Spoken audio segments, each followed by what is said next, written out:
So we got some big bruises. We got some big bruises in there, man. And I'm like, okay, now you getting a little long-winded when talking about me. Can we move on? Like, I just want to play ball, and play fast, have fun. I feel like once you throw expectations on things, you got to try to live up to that hype. So I got no expectations, man. I'm just go out there and ball like I know how. I gotta imagine this part might not have been something you dreamt about ever. Nah, look, I told myself, man, I wanted to be in Miami with my feet kicked up with an umbrella in my glass and an umbrella over my head, you know, on somebody's beach. But now I just feel like I'm free and I could just go play ball, you know, go play fast because I know the plays, I know the system, I know the guys that I'm playing with, you know. If I put my all into something, then I should get the same out of it. And that's what I said. If you take care of football, football gonna take care of you. And here we are, you know, umpteen years later, you know, football's still taking care of me. And Sean would have been probably telling me, you knew it was coming. You knew it was coming. The Next Man Up podcast is presented by Lansdowne Resort. From kickoff to check-in, score a game-changing getaway in the heart of Loudoun. Lansdowne Resort, proud partner of the Washington Commanders. Commanders family here with a very, very special guest for Next Man Up. We are headed into week 1. Be at the crib to take on the New York Giants. And this guy right here is poised to not only have a big game, but a huge season. My brother, Daron Payne, how you doing, man? Man, I'm good, feeling good. Hey, brother, it's good to have you here. Appreciate it, man, because we know you up against it. First things first, man. Last time I spoke to you, it was last offseason for the season that started. How was this offseason for you? Oh, it was good, man. I had trained a bunch, got to spend a lot of time with the fam, and just got ready for the season. Got ready for the season, man. And last year, you told me a big part of your preparation was recovery, was learning how to take care of your body, learning how to keep that longevity going. Was that the same point of emphasis this offseason? This offseason was really just like endurance and just trying to get myself in the mindset of wanting, like, when I just like taking my shot and being able to know when is my chance and go out there and take it, you know. What about last year or just your whole career that makes you say, you know what, that needs to be a point of emphasis? I need to really figure out that timing aspect of my game. You know, it's just like after just watching last year film, you can just tell like as a football player, you know when certain plays about to happen and like, you know, when it's your chance to go out there and just do the things God gave you the ability to do. So just being able to feel that sense in the game and then go out there and take it. I know, and this is just me watching from the outside, right? Like when we sat last year, you had not played it down. This is new coaching staff, new defensive coordinator, new ownership. There's a lot of new parts. Yeah. Did it feel like a prove-it year for you? No, it was not a contract year. However, this is a new defensive coordinator, it's a new staff. They got to learn you. They didn't draft you. Did you feel that kind of pressure? No, it didn't feel like a prove-it year for me. I just felt she was just trying to get used to the new plays and the new bodies I had around me and just getting the feel for how things are. But now I just feel like I'm free and I could just go play ball, you know, go play fast because I know the plays, I know the system, I know the guys that I'm playing with, you know. Man, you said it wasn't a prove-it year, but brother, you did prove it, right? Because this defensive line looks very different than 2 years ago when me and you first met, or even last year when we were speaking. So much had changed, but one thing that stayed the same was you. They had a vote of confidence in you to keep you around when they moved so many other people. Did you feel that vote of confidence, and how great was that to be able to earn that so quickly with a new staff? Sure, I just come in to work, bro. Like, I don't really try to pay attention to all that because I know that can throw you off your game too. So I just come in and try to work my hardest and just try to put good stuff on tape and just be an example for the younger guys and just get to it. And that's exactly what you've done, man. You've gotten very, very comfortable. And like you said, things are able to slow down a little bit because you're in year 2 of the system. Can you elaborate on that a little more? And what about Joe Witt's junior system works for Daron Payne and why it brings the best out of you? Joe Witt, he let guys just beat them. Like he always has a turn to let the studs be the studs, and I just feel like in the system it's a lot of opportunities for guys to go out there and make big plays within the system. And I feel like if we just run the scheme as it's drawn up and guys don't go out their way to try to do things, I feel like it'll be good for us. And you use the word freedom. I could play free. The way you said it makes me feel like maybe you haven't felt that in your career. Freedom like as into like I know my assignment and then I can go play fast. Have you felt that before up until this point in your career? Because of course you've been through a lot of changes. Yeah, it's like that second year is always that second year. Like after you get with the new coaching staff, then you played it a little bit. Then the next year it's like, okay, I know what's going on. I know this play. I don't have to think about it or be kind of timid. I can just play ball.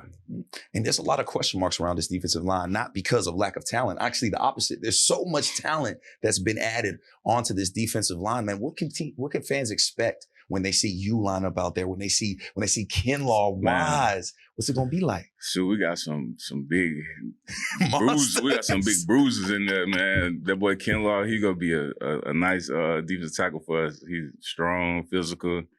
And we got Johnny Noon coming back. He's a really explosive young guy. Got some vets. My boy Vaughn and all them end guys, bro. It's gonna be fun. It's just been fun trying to, pick each other brains and just get on one accord so we can get ready for the season. You use the word fun. I think we've all had fun watching you stand next to a guy like Kinlaw. I had to interview him on the sideline, and I'm 6'3". Yeah. My man made me look like a baby. He's just such a massive guy, but he's also quick. He's also very athletic. You talk about picking these new guys' brain. What have you got to learn and help Kinlaw with as well? Because I know it's a iron sharpening iron type situation. I mean, it's just I got to learn from Kinlaw, just be big, just play big. He used his size as his strength, and he go out there and play big. And I feel like sometimes I forget to play big. Like I always be throwing my hands and stuff. So I just learned to play big from him. Daron, what year is this for you, man? 8, I think. Year 8, man. The average lifespan for an NFL player is like 2 to 3 years. Yeah. You've made it 8 years, man. That is a level of longevity. And our sponsors over at Lansdowne Resort, they like to know that our players are not only putting it work in on the field, but also taking time off the field to have that downtime, have that recovery time. You talked about paying attention to your body and keeping yourself right. Yeah. How have you taken advantage of your downtime when you get it? Because we know it's very rare, especially in the season, but how do you take advantage of that? Man, if you go ask anybody, I'm a man of many hobbies. Yeah? Many hobbies. Like, I be fishing, snowboarding. Snowboarding? Yeah, I love snowboarding. What else I be on? Four-wheeling, all type of stuff. No, see, I get the four-wheeling piece. I get the fishing piece because of where you from and how you grew up. Snowboarding, bro, where does that come from? I tried it once, and I was hooked ever since. I got like 3 boards now, all the equipment and stuff. Are you serious? All season, that's where I be at. When it's snowing, I'm out there. I'm trying to imagine your big butt coming down that hill fast, man. That is crazy, but that's dope. You ever surf? No. I think you'd like that one, man. You got to try that too. A man of many hobbies, brother. Yes, sir, man. And then, this year, again, going into year 8, that's wild, man. And you're going to have a true test on your hands, taking on the New York Giants. We're going to be at the crib. What do you expect from yourself going into this year and this season? Man, I'm going in this year with no expectations, honestly. Like, I just want to play ball and play fast, have fun. I feel like once you throw expectations on things, you got to try to live up to that hype. So I got no expectations, man. I'm just go out there and ball like I know how. And that's probably part of that feeling free that you mentioned, just being able to go out there and do it. And you the big vet, bro. You one of the older statesmen here as far as the people that have been part of the Burgundy and Gold. Got a guy like Johnny Newton, man, coming off of a tough injury, looking to make some big plays, man. What have you seen from him? How have you been able to help him develop? Man, like I said, he a real explosive young guy. Like, when I see Johnny, I think about my younger self. Just always try to pick like stick around the older guys and just going hard. Like when I see him, I'm like, damn, how you going so hard right now? I'm kind of so like he got that explosive twitch to him. So it's just fun to see. Daron, we can't wait to see y'all out there. Last question, brother. You're going to be back at the crib in front of the best fans in the NFL. Give a message to the fans on why they should show up and show out and pull up for us on week 1. Man, it's about to be a good time, man. I know we sold out. I want everybody to come out, be loud as possible on defense. Let's go, bro. It's the start of the season. Let's get it. Let's go, man. No better person to start the season with than my guy, Daron Payne. Poised for a big, big year. My brother, I appreciate you. Commanders family, our next man up. Daron Payne. Appreciate you. Commanders family, our next man up is somebody, probably the most special person this weekend. my guy changed the game, turned a track scholarship into one of the best NFL careers we have ever seen. Was undersized, but didn't play like it. Played like the biggest man on the field and is the biggest man in this studio right now. Our next man up, my guy, Mr. 8 to the 9, Santana Moss. My brother. What's up, brother? Appreciate you, man. Always good to see you over here. Thanks for having me, man. I know, man. I know this is interesting for you. Yeah. Because out of all the stars I'm around, out of all the athletes I'm around, you're not really into the light being on you. Yeah. Man. You're not really into all this. So what has this been like? All this celebration, all this love, all this attention? You have to embrace it. I think that's one of the things that I've kind of always been about is embracing the moment. That's why I say, we have our different ways of, I guess you can say, navigating through our journeys. And I was a guy, I never looked too far ahead, but I was always prepared for what was ever out there. But I'm going to live for the day. So that's how I've been. And that's how I approach everything. You know what I mean? So I'm embracing it because I know it's here. It's my time. When you play this game and you don't really get a lot of the praises for all the hard work you put in, because it's one of those worlds that, there's always somebody that did something better than you did, regardless if you did something well or not. And, for our kids, it's going to be hard for them to kind of, appreciate others' approval. But me, myself, personally, man, when I've done it, ain't nothing you can tell me. And that's what I feel about this situation. I feel like I've done it. So regardless if I was going to get any recognition for it or not, I was happy to say I can always look up them stats and go see the film and say, well, tell me who did it better. And we've seen so many people have the stats and do all the things on the field and not get that recognition. Yeah. So even though you weren't expecting it, when it did come, were you surprised? Yeah, I was surprised. I mean, because you never know. You don't know you don't know the criteria, what you need to be considered one of those guys. And, I got homeboys that advocate for me to get my, college football Hall of Fame that we know that the criteria, You reach it. You know what I mean? I've reached it and so many other different things. And then when you talk about NFL, the one thing that everybody wants to be a part of that Hall of Fame fraternity. You wish, a lot of guys say they played for that. I never played for that, but I knew playing well enough to get recognized one day for it would be a huge accomplishment. And so you see numbers, and that's all you can kind of chase is the numbers. Whether your team allowed you to go get them or not, you have to chase the numbers that gave those guys the criteria to be considered, one of those all-time greats. So when it gets caught up into the things that I can't control, I never kind of worry about it. I just know that as long as I do my thing as being who I am as a player for my team and for myself, if those numbers are reached and I should get the recognition, then I'll be ready for it. And that takes a lot of maturity. But if you go back to young Tanner out in Florida, right? Like all kids dream.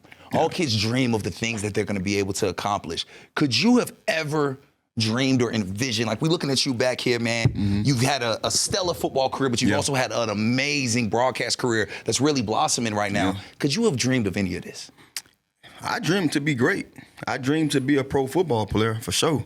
But when you look at that road and you saw the journey, you would have probably never said it was going to happen the way it did, And I remember, going through so much as a kid, man, you name it, from, not having opportunities to having opportunities to getting the opportunity, then almost getting it taken away from me in college, then to bounce back from that ordeal and then to kind of skyrocket into everything.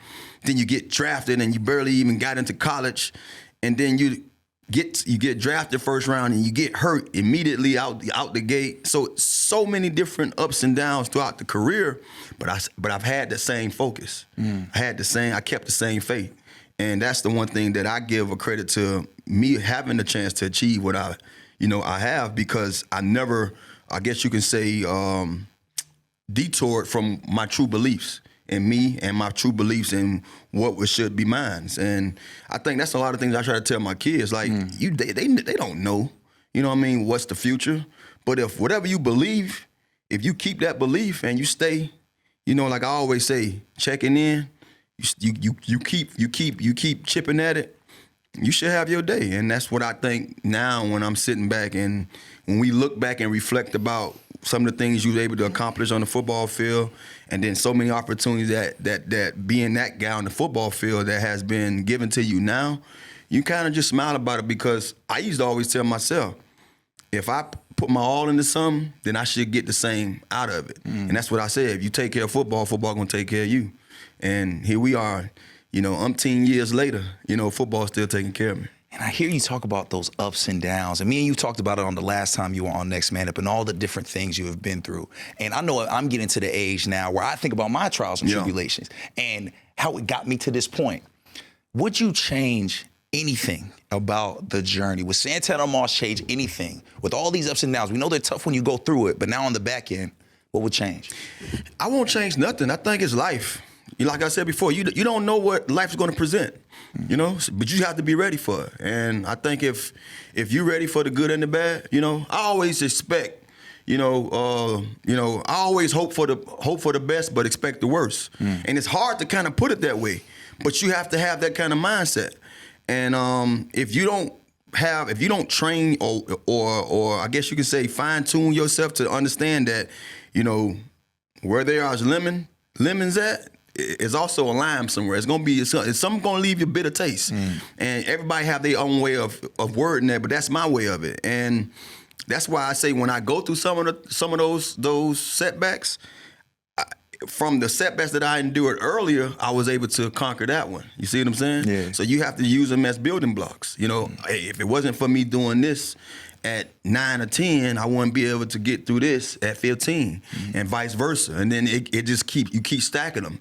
And before you know it, you're on this high mountain looking down like, man, it wasn't easy, but I'm here. You see what I'm saying? So that's how I look at life, man. That's why I embrace it and I appreciate it, because if you don't fail, man, you're not gonna understand what success feels like.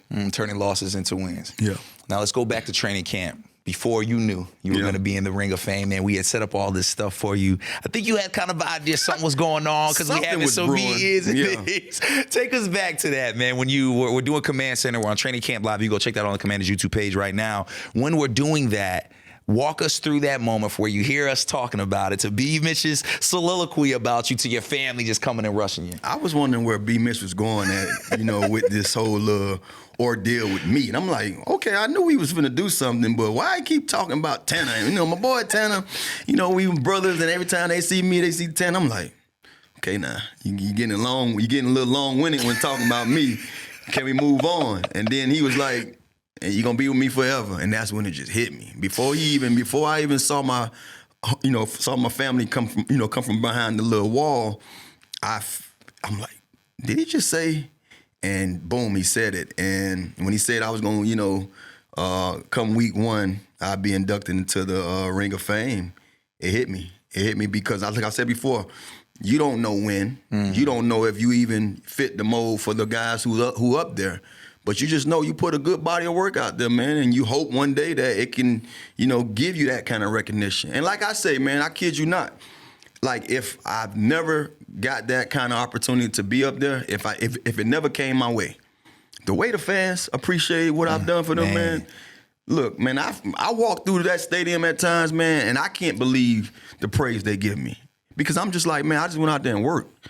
I went to work, and they appreciate it. So, as a player, when I was asked, what you want your legacy to be, and I used to always think about it. I don't know, And I say when I look back at it, I was like, a guy that did more with less. And that's how I look at it. I didn't always get a chance to achieve some of the things I saw my peers doing.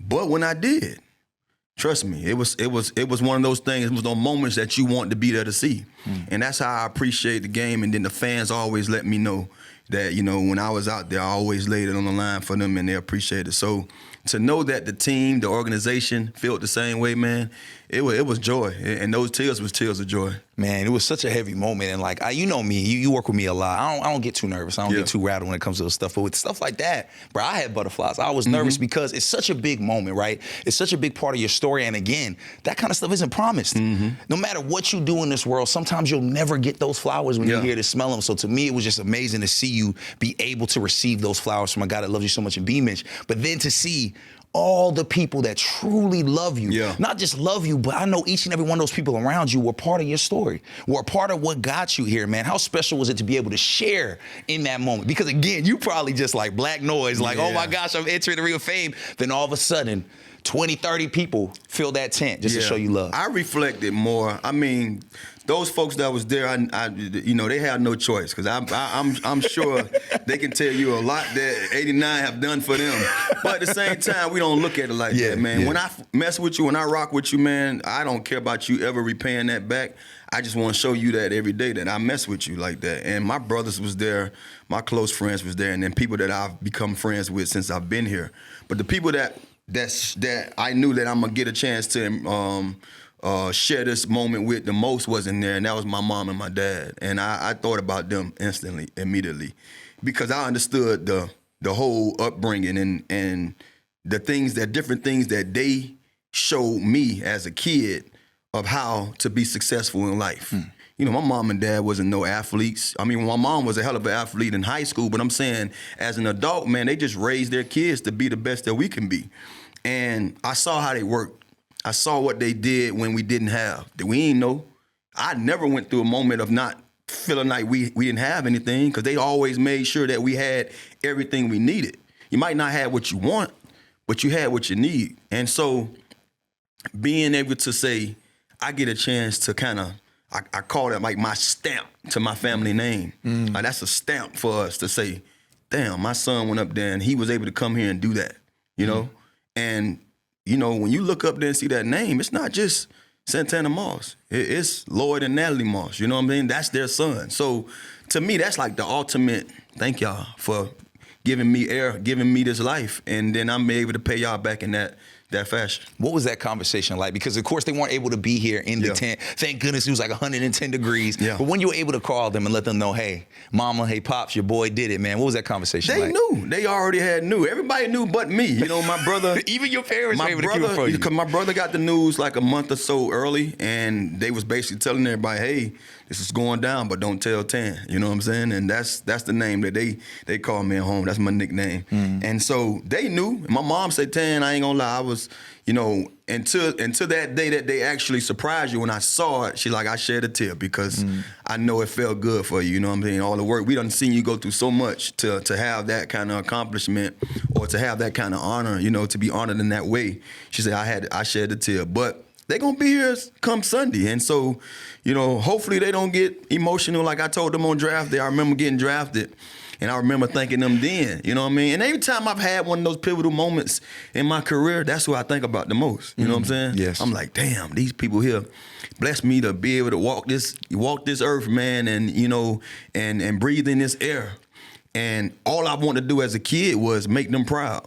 And I can honestly say, man, they done saw it. They saw it all. They've been in every battle with me. They've been in every high and they've been on every low. And for me to be able to continue to give them things to be happy about, man, that's more than a blessing. Man, that is so dope. And it's just honestly a blessing that you even get to share this with them, right? Because so many of us don't even get to share these big moments with our parents. So salute to your parents, man. Can't wait to see that. And it isn't just the fan base that's shown you love. It's not just Command Center that showed you love.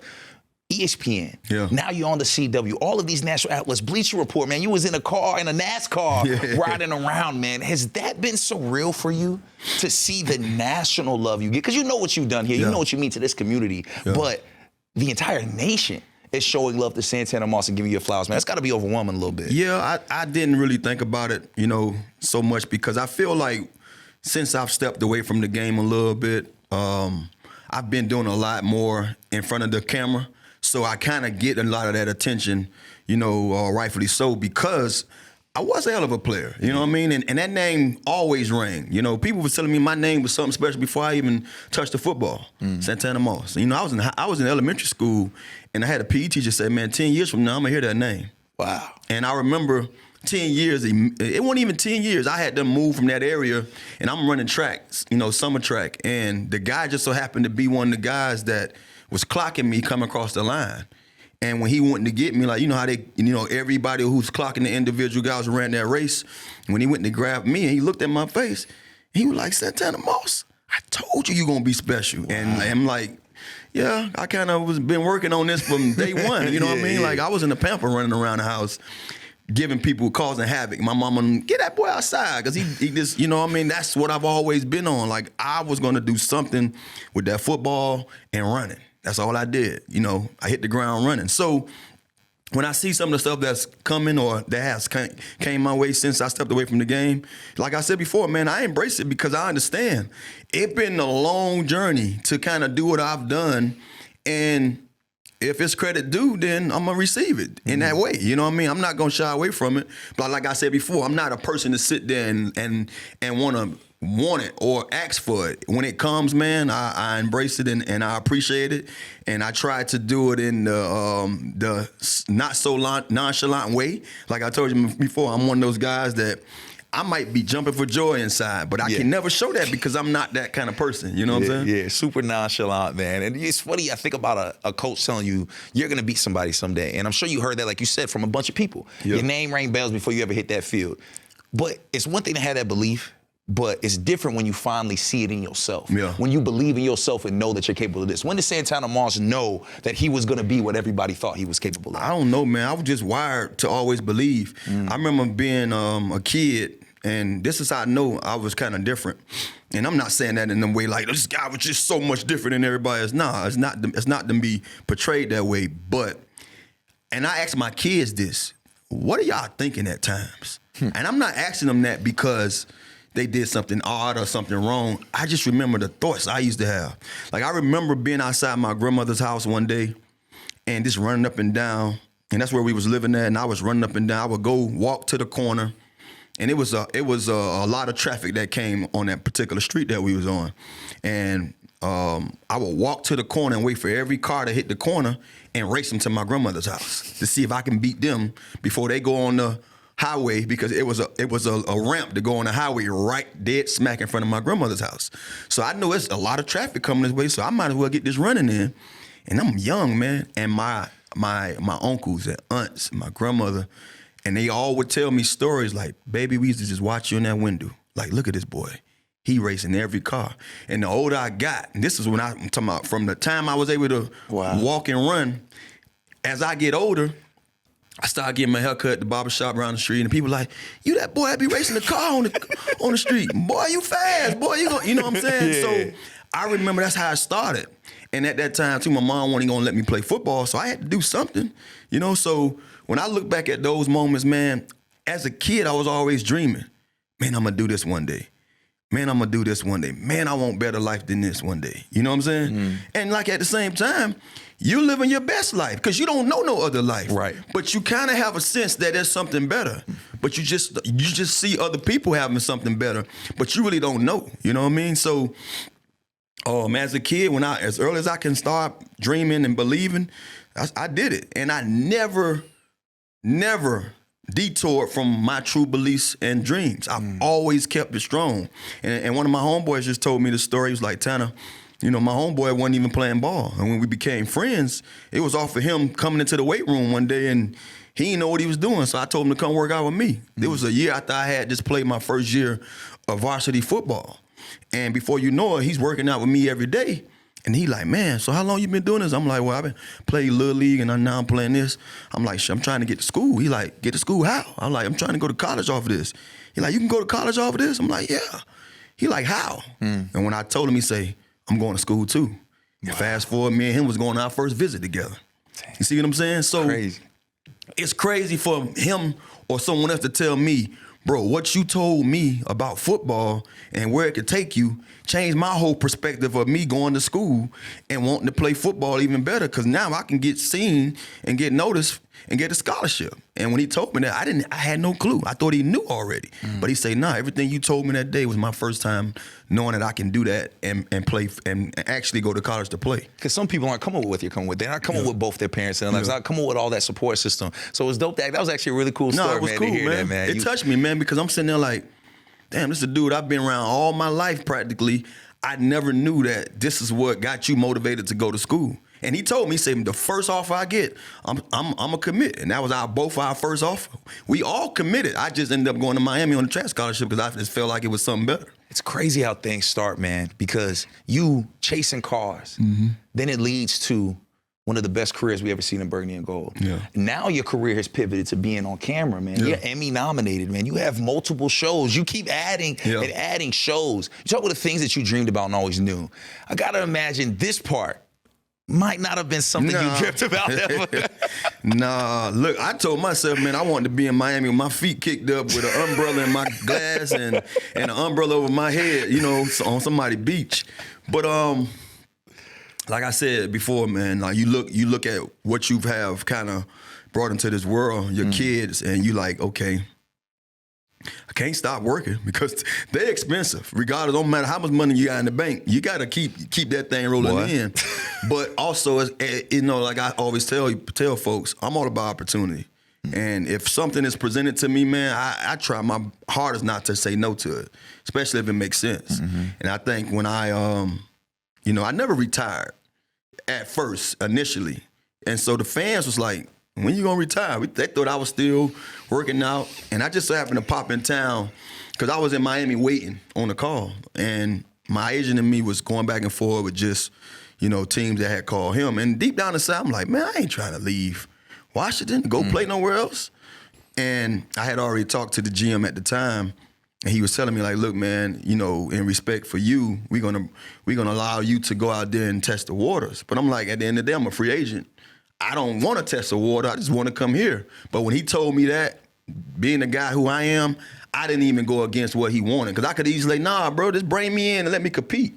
But to me, that was like, you basically didn't give me a chance to compete. So I don't want to beg you I'm not going to beg you for anything. You know what I mean? I'm going to go make mines or make a way for myself. And so with that process, in that process, I end up enrolling into school to get my MBA while I was sitting out. And I'm like, you know, the opportunity had presented itself. My agent, like, you might want to, you know, dive into this if you ever had any aspirations of getting another degree. I'm like, I didn't. But I do need somewhere for my mind to go, you know? And that was the best thing that happened to me. And while I was in school, felt like a fish out of water because I had been out of school for so long, it gave me something to kind of, I guess you can say, go after again. Like, I was eager to get this degree now. Football was in the rear view. And I remember when my agent like, hey, man, I got a call from this person, that person. I said, look, I'm going to tell you like this. After 8 weeks, if I ain't getting the call that I want, I'm good. And I believe it was like the week that I told him I'm good, we got 2 calls. And I was like, to be honest with you, man, I'm happy that people still see what I saw in myself. But I'm going to be honest with myself. I'm not going to go and be Santana Moss, you know, coming off the streets like this. You know what I mean? I'm too old into these years of football to be just coming in on your team where everybody done played all these games and they're in top shape to be saying I can go out here and compete now. So I just said I'm good. And I came up here, I called Dan. I said, Dan, I'm just letting you know, man, I'm going to hang him up. I'm in school right now getting this MBA. But I'm going to hang him up and, you know, one day I got come up there and I retire, blah, blah, blah.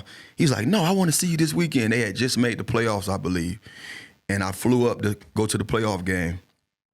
And I remember being around everybody. No one saw me for like almost the whole year. And the media folks asked me what I was doing. They said, hey, you want a job? You want to work? I was like, sure, because it presented itself. Right, like I said, it's hard to say no when something presents itself, whether it's something you was looking forward to or not. And to me, I think that was one of the best decisions of my life, just taking advantage of an opportunity that was given. Wow. And the rest has been history, man. I think I've been growing in this space for the last, 11 years now. Yeah. You know what I mean? Just trying to get better and trying to perfect it and be what I can be to the profession, you know what I mean? And it's dope for me because I get to see the fruits of your labor in this business in real time when we're walking around, whether we're in the DMV, whether we're in Dallas, New York, Philly, and people come up to you and they're so excited to see you. And instead of mentioning all the things you did on the field and accomplished, they mention Command Center. Yeah. They mention Command Center Pockets. They mention Players Club, man. Yeah. How wild is that for you? Somebody who was known for not having no love for the media back in the day to being somebody that's recognized for being a media face. It just shows you where our world is at today. You know, everything on our phone. And so, you know, those who like podcasts, those who like anything dealing with sports, especially the local team, and you know, they rep us hard out here in Washington. They do. I'm from Miami, and you know, we was the Hurricanes when I was playing in college, and if we wasn't good, people weren't showing up. You know what I'm saying? So I understand the difference of a sports town. You know, As much as we want to be known for sports town or a sports state, ain't nothing like up here. You know what I mean? These people gonna rep you through and through. They gonna deal with the bad, but they can't wait for the good. And that's what I love about it. And to know that folks get a chance to see those shows and watch, I'm like, y'all watch that? You know what I mean? Honestly, I'd be shocked a little bit. Because you don't think people are paying attention to that stuff, but they do. And a lot of them want to hear from the people that they watch play the game because they like our insights. They like what we have to say about it. And that's why, now it makes me, like I said, I keep bringing back these same words. I'm embracing that, knowing that, look, man, I'm giving them something that, they want to hear from me. You know what I'm saying? It's not just I'm on the show because I was once a former Washington player. Yeah, I was. And they love to see those same guys, but they also want to get that information from those guys who once played, right between them same white lines. Man, and we'll get to see you on Game Day Live with me, you and B. Mitch, man. Tanner could have took the time off, but he said he gonna work while he's getting honored. Then we gonna party later. Tanner, man, last thing before you go, bro. Something that stuck out to me last time we spoke, and it's rung in my ear since you mentioned it to me.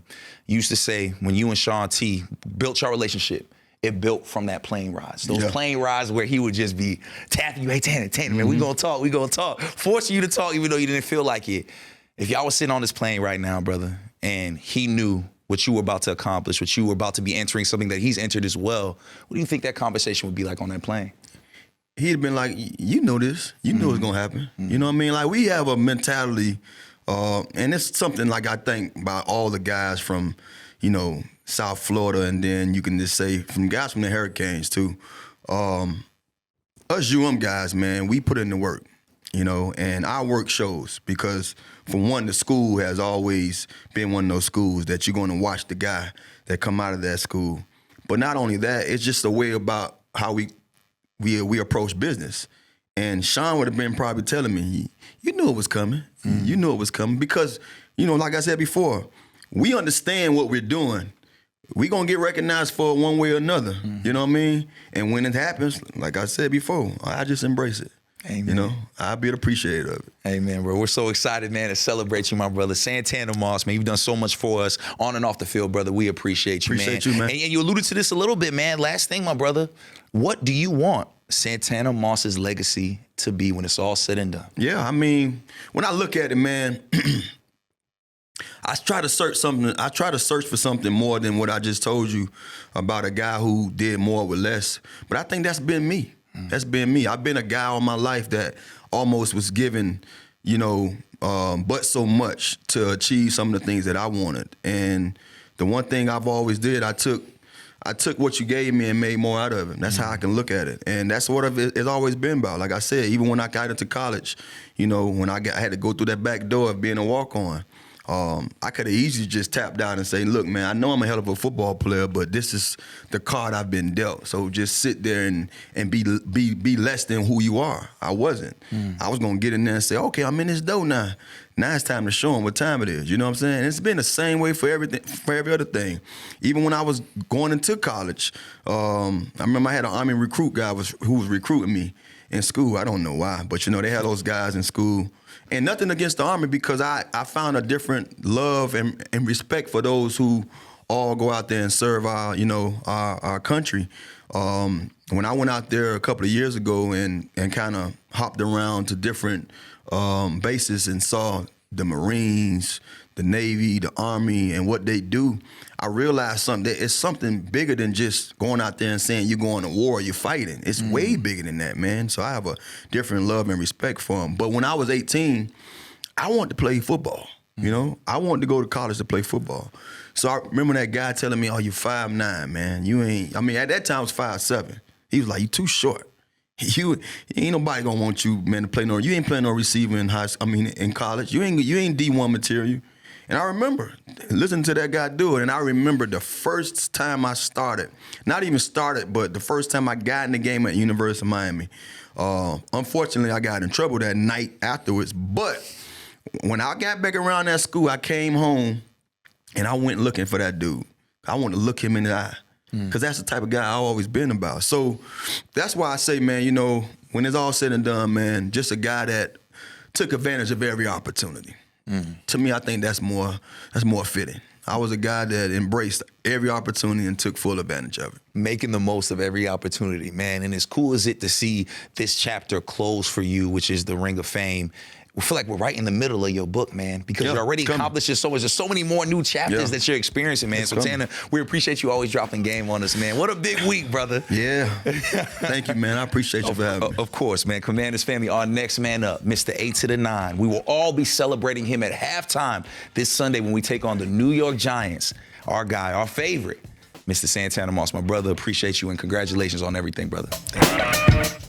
Commanders family, we hope you've enjoyed this episode of Next Man Up. Make sure you stream the previous seasons of Next Man Up on the Commanders YouTube page or listen wherever you get your podcast. We appreciate y'all love and support so much so that you allowed us to get nominated for not one, but 2 People's Choice Podcast Awards. Best male hosted and best black male hosted, all for the Next Man Up podcast. We couldn't do that without y'all love and support. We appreciate y'all so much. If you haven't yet, make sure you hit that subscribe button. Make sure you follow. Make sure you like. Make sure you share wherever you get your podcast. I'm Brian Coble Jr. and this is Next Man Up. I'll catch y'all next